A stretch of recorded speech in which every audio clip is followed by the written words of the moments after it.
प्रणम्य शिरसा देवं गौरीपुत्रं विनायकं भक्तावासं स्मरे नित्यम् आयुः कामार्थसिद्धये।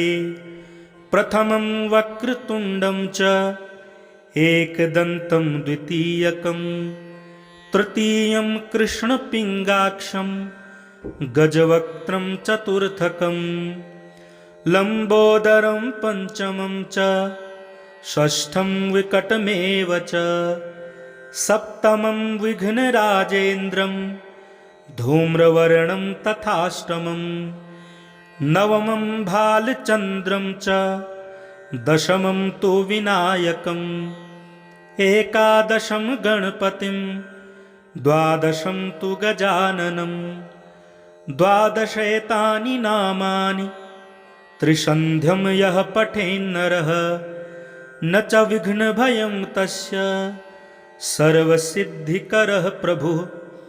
विद्यार्थी लभते विद्यां धनार्थी लभते धनं पुत्रार्थी लभते पुत्रान् मोक्षार्थी लभते गतिं। जपेद् गणपतिस्तोत्रं षड्भिर्मासैः फलं लभेत् संवत्सरेण सिद्धिं च लभते नात्र संशयः। अष्टेभ्यो ब्राह्मणेभ्यश्च लिखित्वा यः समर्पयेत् तस्य विद्या भवेत् सर्वा गणेशस्य प्रसादतः। प्रणम्य शिरसा देवं गौरीपुत्रं विनायकं भक्तावासं स्मरे नित्यम् आयुः कामार्थसिद्धये।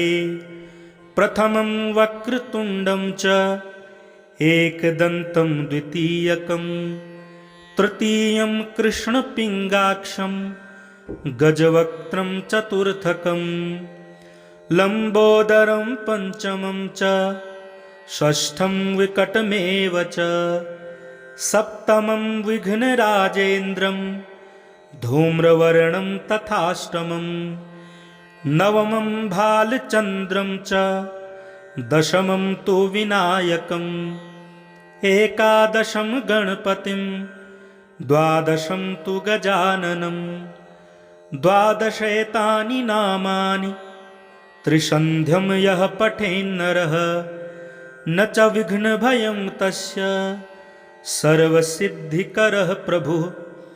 विद्यार्थी लभते विद्यां धनार्थी लभते धनं पुत्रार्थी लभते पुत्रान् मोक्षार्थी लभते गतिं।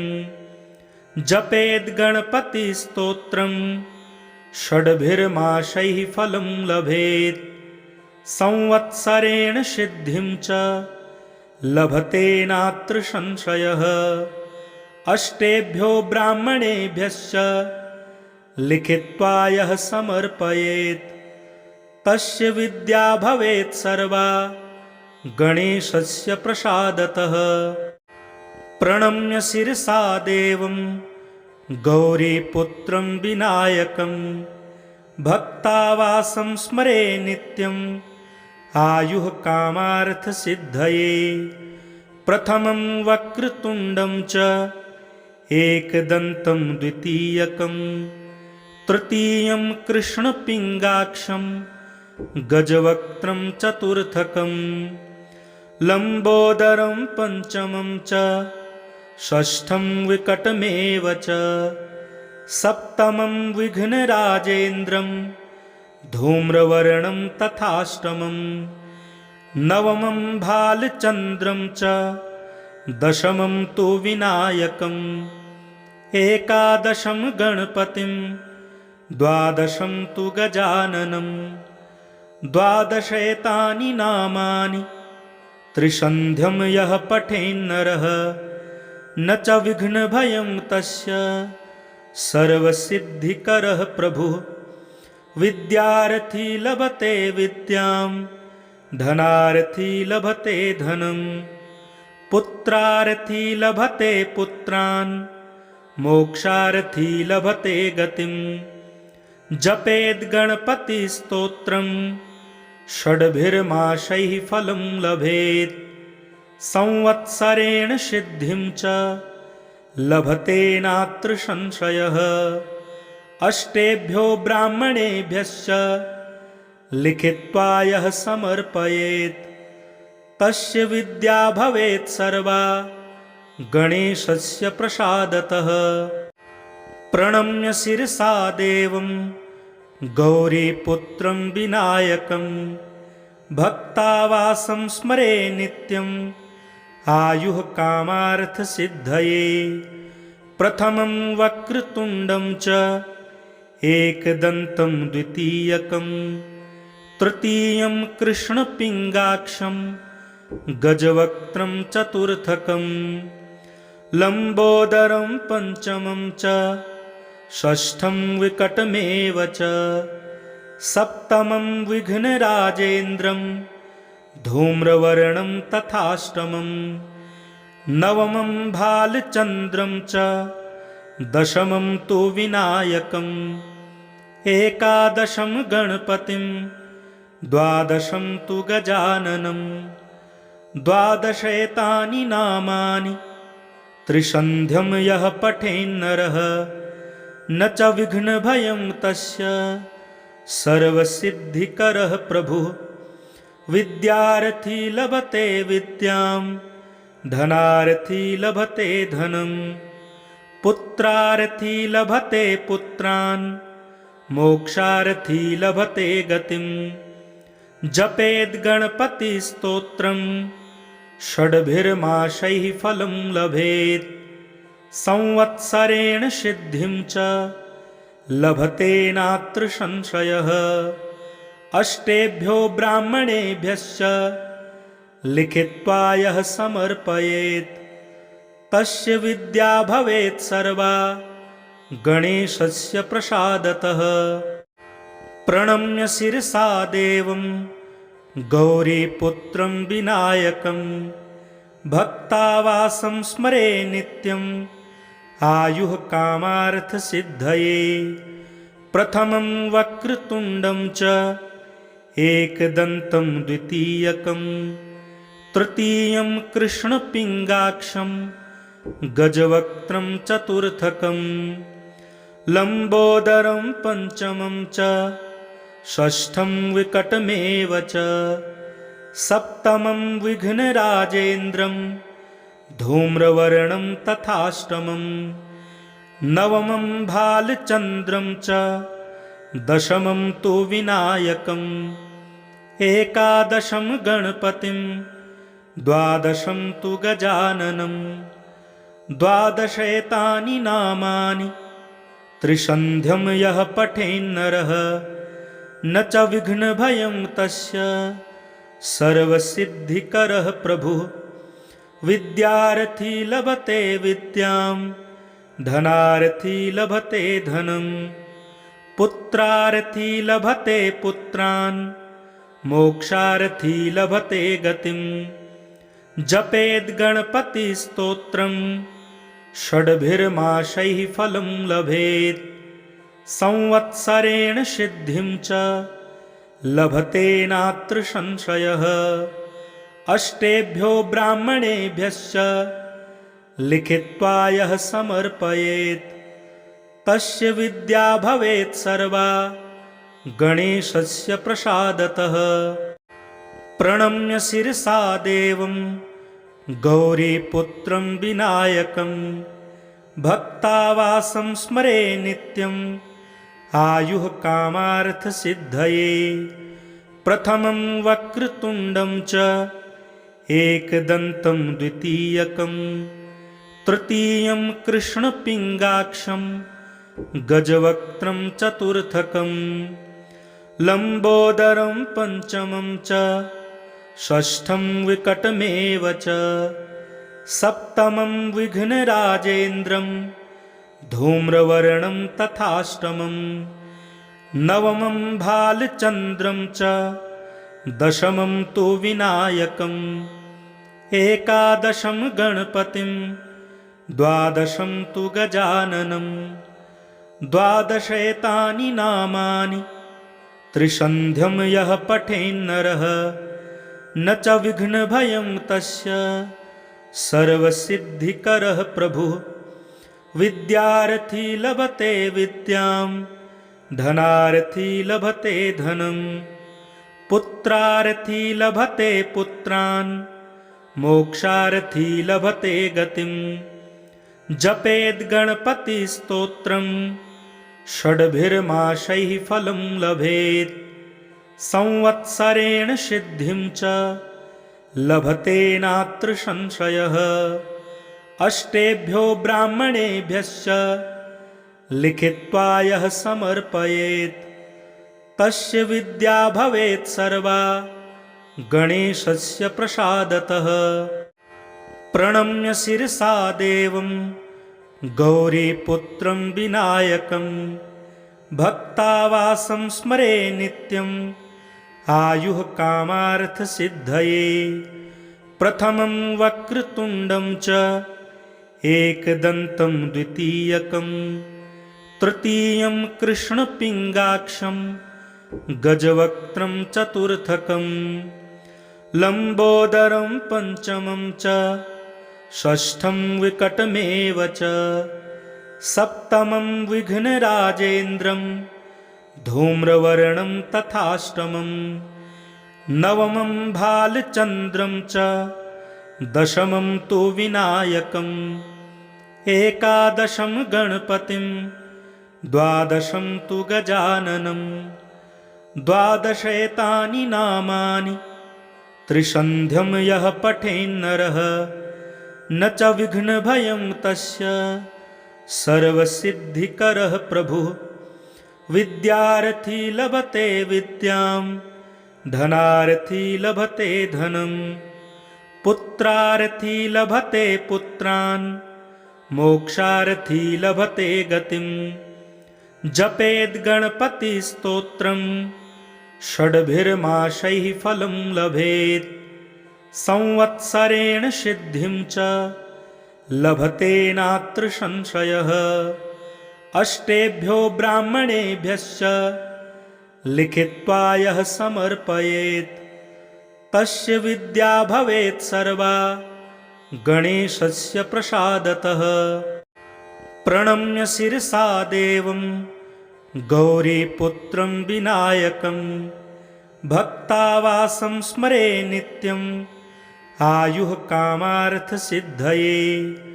प्रथमं वक्रतुण्डं च एकदन्तं द्वितीयकं तृतीयं कृष्णपिङ्गाक्षं गजवक्त्रं चतुर्थकं लम्बोदरं पञ्चमं च षष्ठं विकटमेव च सप्तमं विघ्नराजेन्द्रं धूम्रवर्णं तथाष्टमं नवमं भालचन्द्रं च दशमं तु विनायकम् एकादशं गणपतिं द्वादशं तु गजाननं द्वादशैतानि नामानि त्रिसन्ध्यं यः पठेन्नरः न च विघ्नभयं तस्य सर्वसिद्धिकरः प्रभुः।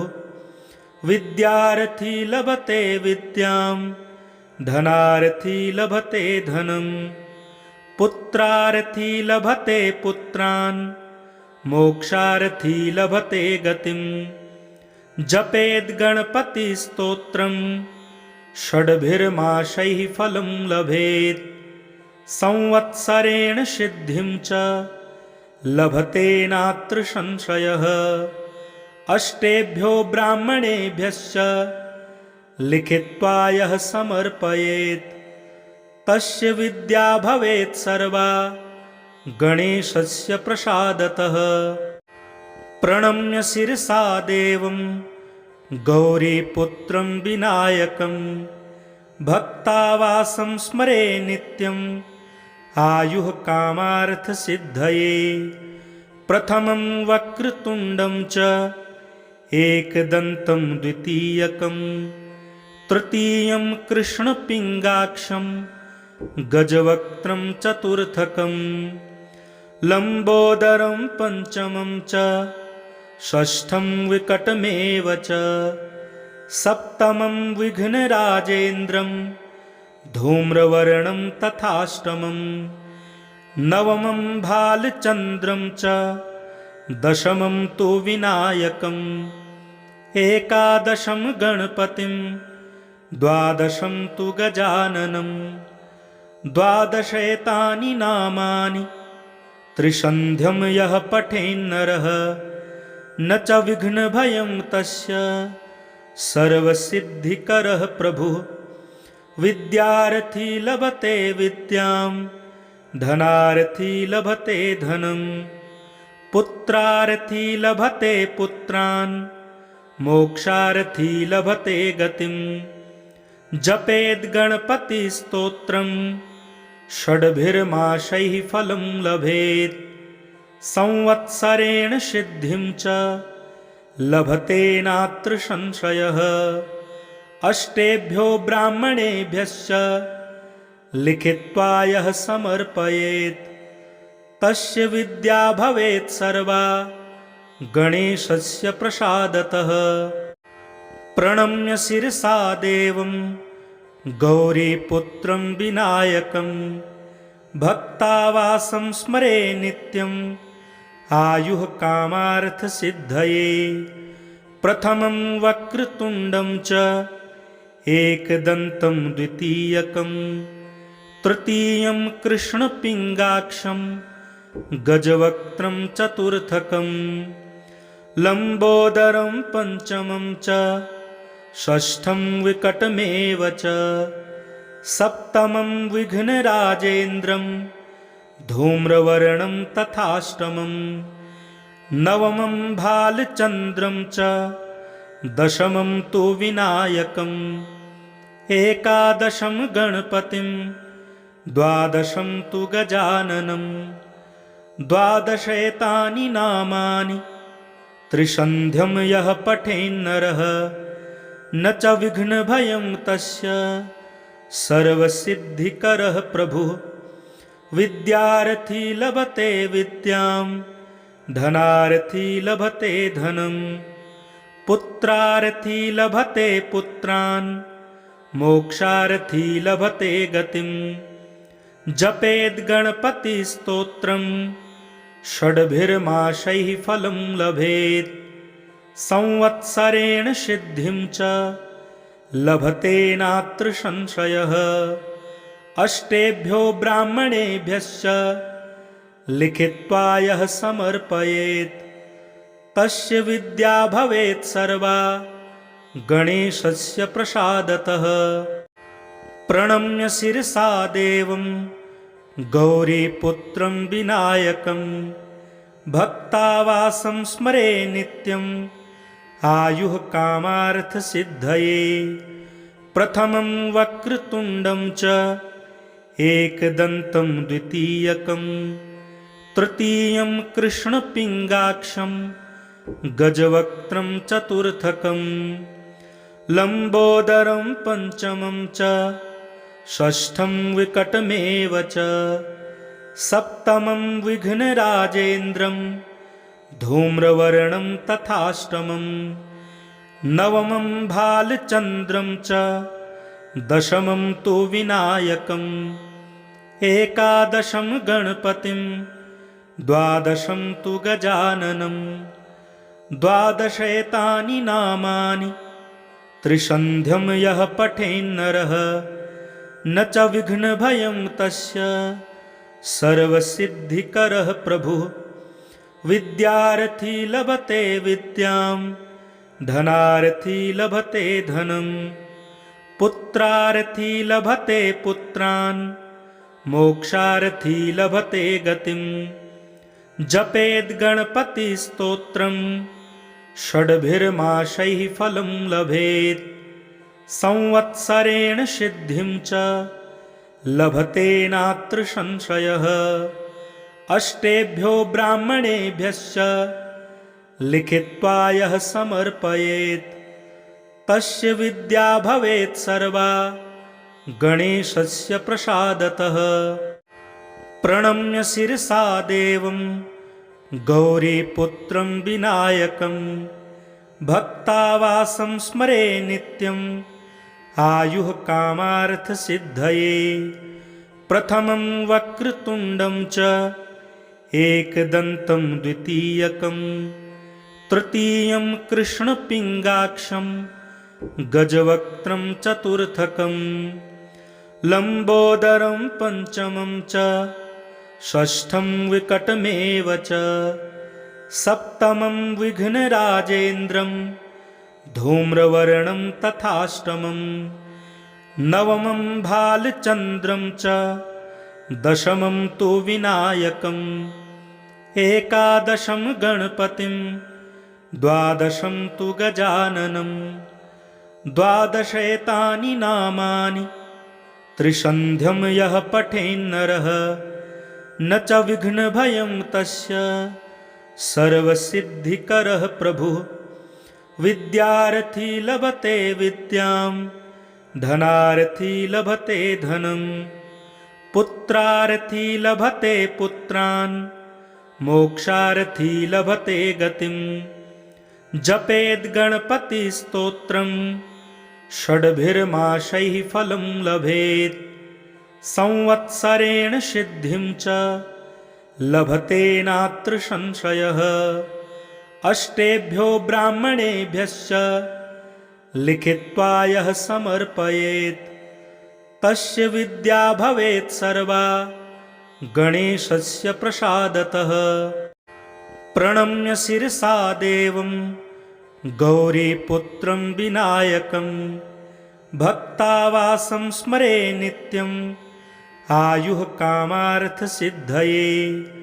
प्रथमं वक्रतुण्डं च एकदन्तं द्वितीयकं तृतीयं कृष्णपिङ्गाक्षं गजवक्त्रं चतुर्थकं लम्बोदरं पञ्चमं च षष्ठं विकटमेव च सप्तमं विघ्नराजेन्द्रं धूम्रवर्णं तथाष्टमं नवमं भालचन्द्रं च दशमं तु विनायकम् एकादशं गणपतिं द्वादशं तु गजाननं द्वादशैतानि नामानि त्रिसन्ध्यं यः पठेन्नरः न च विघ्नभयं तस्य सर्वसिद्धिकरः प्रभुः। विद्यार्थी लभते विद्यां धनार्थी लभते धनं पुत्रार्थी लभते पुत्रान् मोक्षार्थी लभते गतिं। जपेद् गणपतिस्तोत्रं षड्भिर्मासैः फलं लभेत् संवत्सरेण सिद्धिं च लभते नात्र संशयः। अष्टेभ्यो ब्राह्मणेभ्यश्च लिखित्वा यः समर्पयेत् तस्य विद्या भवेत् सर्वा गणेशस्य प्रसादतः।